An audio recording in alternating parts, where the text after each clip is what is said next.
A U.S. Olympian turns her back on the national anthem.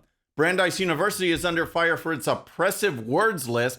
Plus, former President Trump brings the fire and energy to his Ohio rally. All that and more. I'm Bobby Eberle. This is a 13-minute news hour. And God bless the United States of America.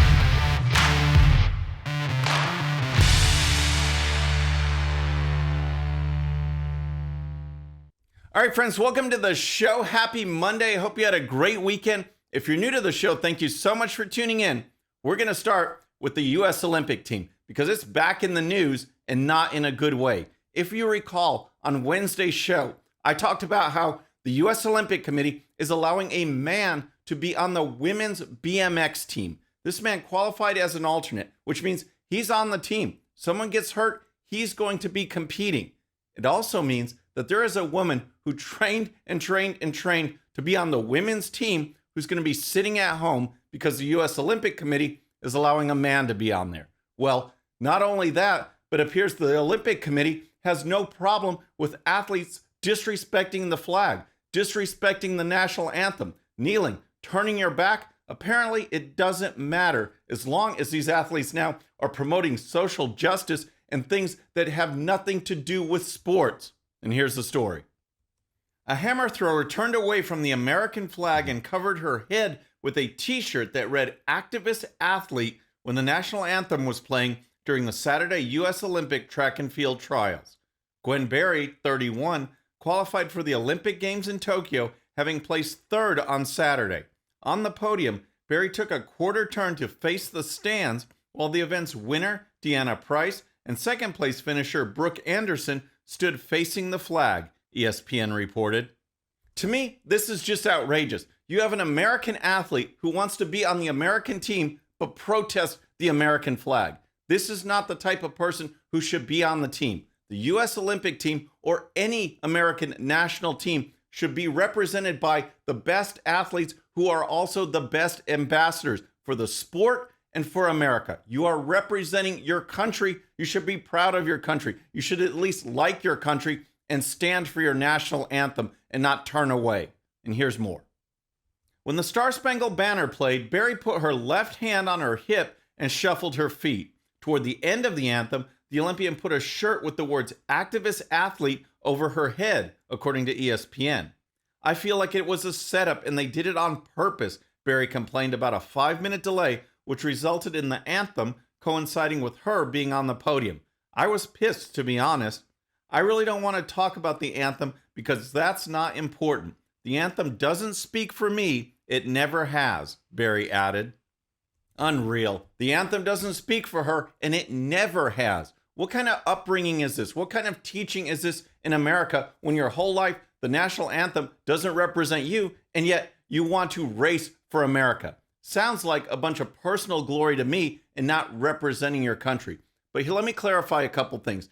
Here's the deal on this whole national anthem that was played this weekend. It wasn't part of this particular podium ceremony.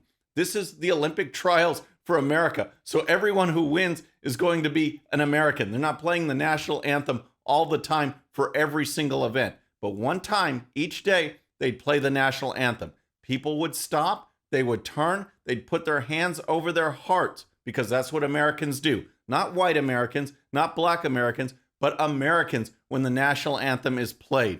It was played at this particular time when those three athletes were on the podium and she turned away. She wanted to make it about her. Now the reaction was just incredible. Lots of posts, lots of reaction. Here's a couple that really sum things up.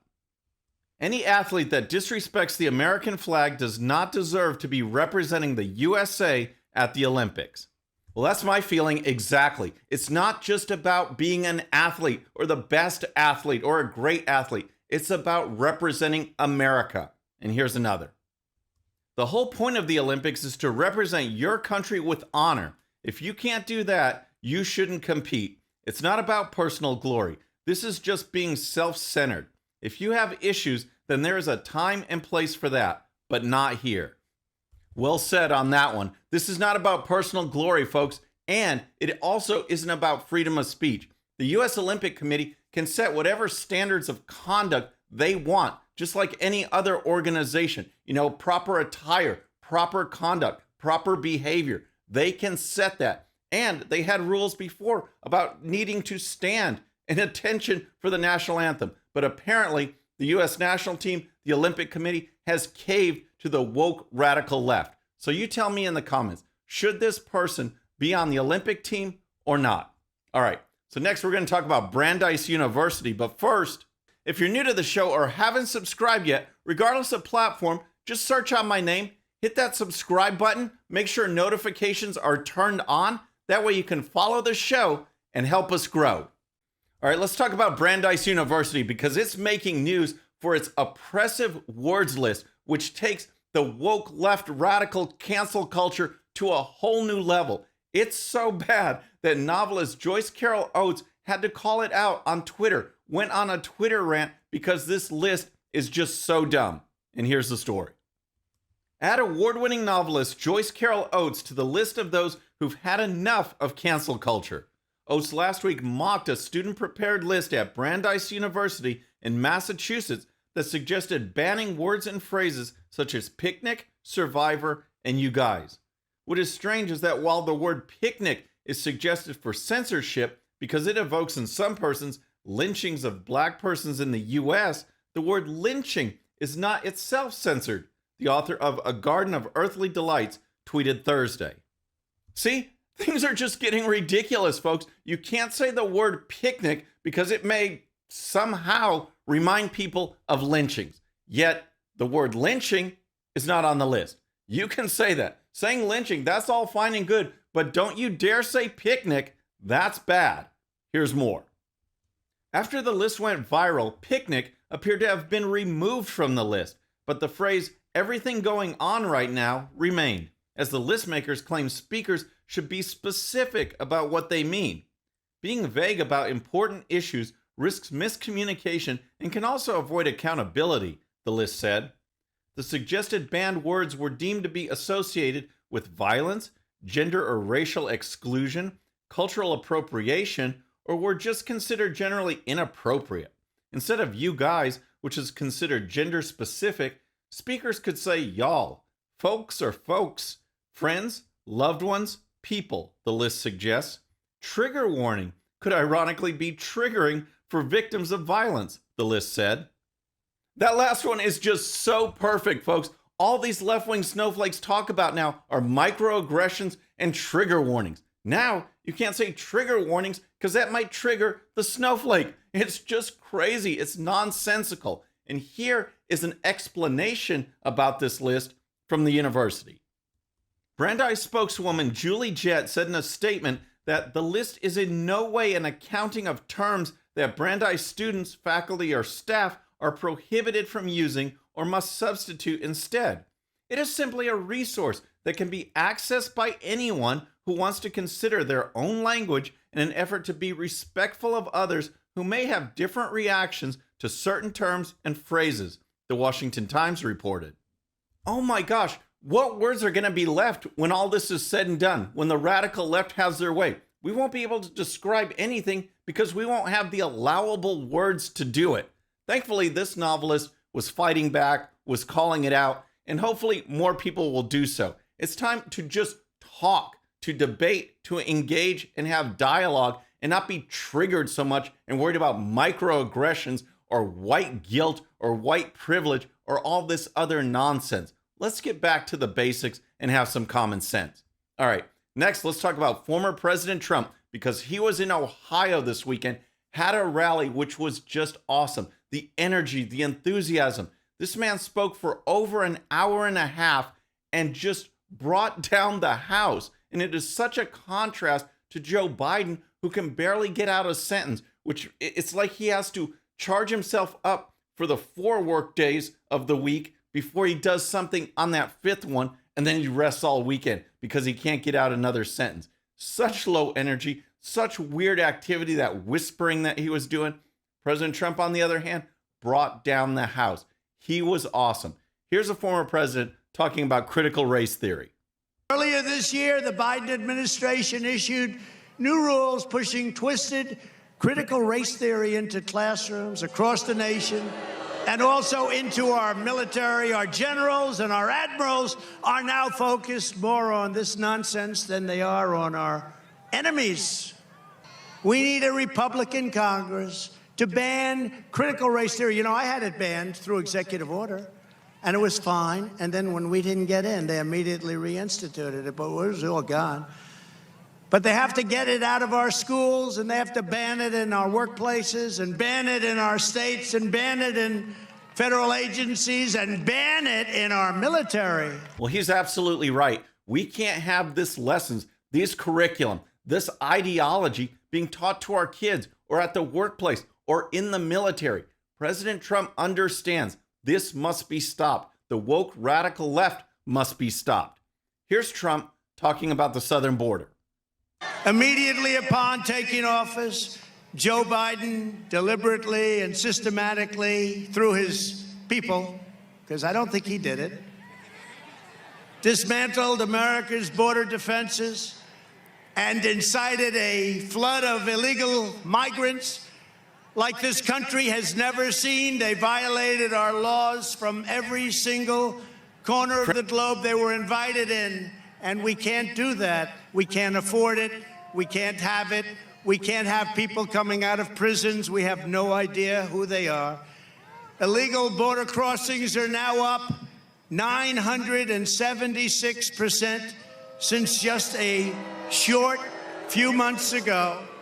When I left office, we gave the new administration the most secure southern border our country had ever seen by far. Friends, there is no doubt in my mind that former President Trump did the best job of any president in addressing border security and what's going on at the southern border, trying to make us more safe, trying to make us more secure. That's the job he did. That was his focus. And look at the mess we have now.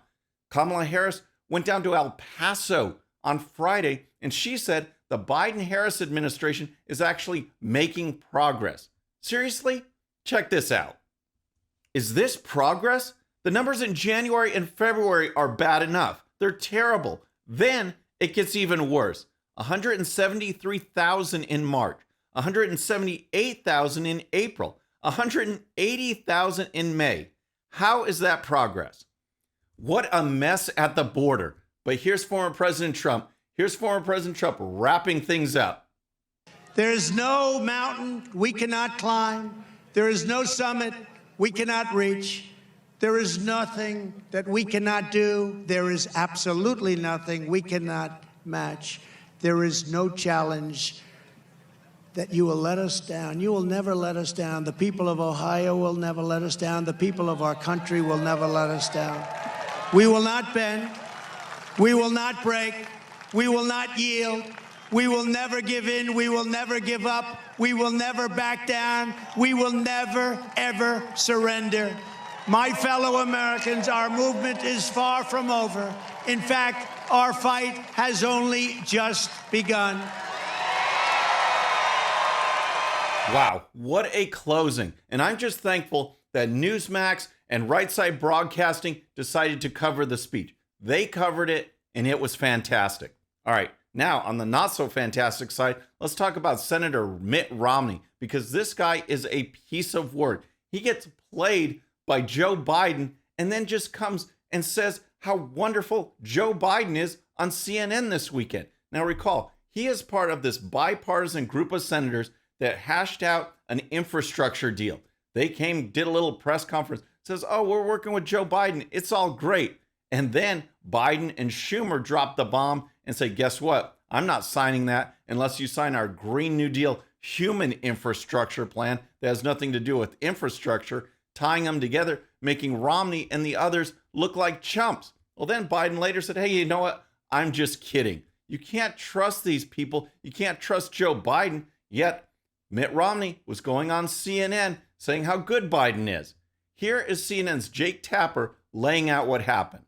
So President Biden originally said if your compromise plan is the only bill that comes to his desk, quote, I'm not signing it. But then yesterday he issued a lengthy statement saying he supports the deal and it was certainly not his intent to issue the veto threat. Is that good enough for you? Do you buy his new explanation? So here's a group of senators negotiating to try and get this deal. They think they have it. And then Biden says, psych, we're not going to do that. We've got these other plans. And then he goes back and says, oh, just kidding. Would you trust this guy? Here's Romney. Well, I do take the president at his word, and over the weeks and weeks of negotiations with Democrats and with the White House on an infrastructure bill, the president's other agenda was never linked to the infrastructure effort. Oh my gosh. Right there, Romney acknowledges that bipartisan deal wasn't tied to another bill. Joe Biden says, oh wait, yes it is. And then he goes back and changes it. So he changed the terms of negotiation. He couldn't be trusted in those negotiations. Yep, Romney was right there saying how great he was. And here's more. Based on the whiplash over the last few days, do you trust the president? I do trust the president, and he made very clear in the much larger statement that came out over the weekend, carefully crafted and thought through piece by piece, that if the infrastructure bill reaches his desk and it comes alone, he will sign it. So that's Mitt Romney in a message to Utah. Folks, can you please elect someone different next time? Can you please get rid of Mitt Romney because he has to go? Folks, that's our show for today. But don't forget, if you're new to the show or haven't subscribed yet, regardless of platform, just search out my name, hit that subscribe button, make sure notifications are turned on. That way you can follow the show and help us grow. Thanks again for tuning in. Our next show will be Wednesday. Until then, I'm Bobby Eberle. This is a 13-minute news hour.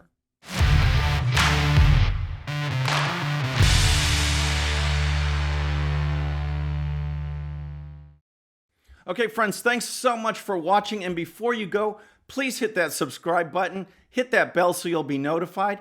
And here's a special video just for you so you can watch even more of the 13-minute news hour.